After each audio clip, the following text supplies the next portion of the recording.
Another question, how much power should people have over how their town or suburbs get portrayed on TV? Now, we've had Australian stars who've been pushing the government to force streaming services like Netflix to show more locally made movies and TV shows. Well, be careful what you wish for, because Netflix has said, no worries, we're going to make a reality show called Byron Baes about social media influencers in Byron Bay, a show tipped to star supposed influencers such as Jess van der Leyen, Elias Chigros, Elise Knowles. Not that I've ever heard of them, but they're influencers, I'm told.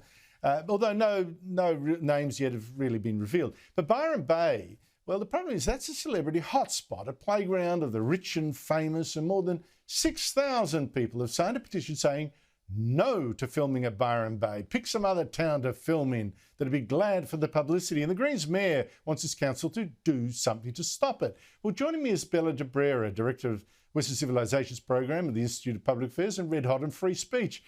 Bella, lovely to see you again.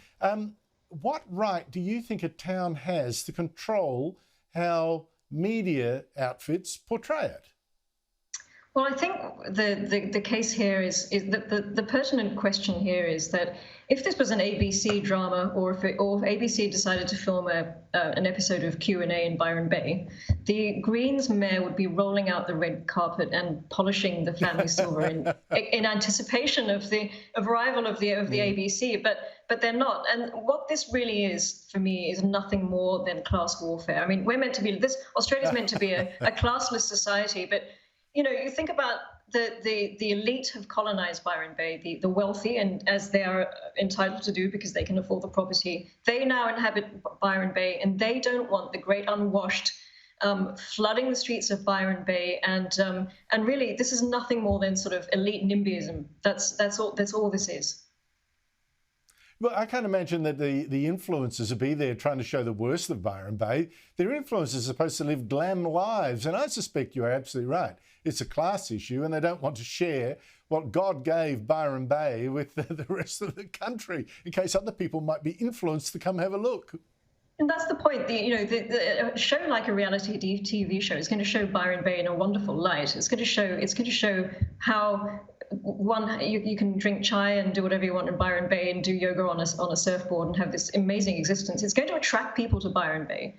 So, what kind of a mayor says no to investment? What kind of a mayor says that he doesn't want small businesses to thrive after the year that we went through? And the kind of mayor that says this is a Greens mayor.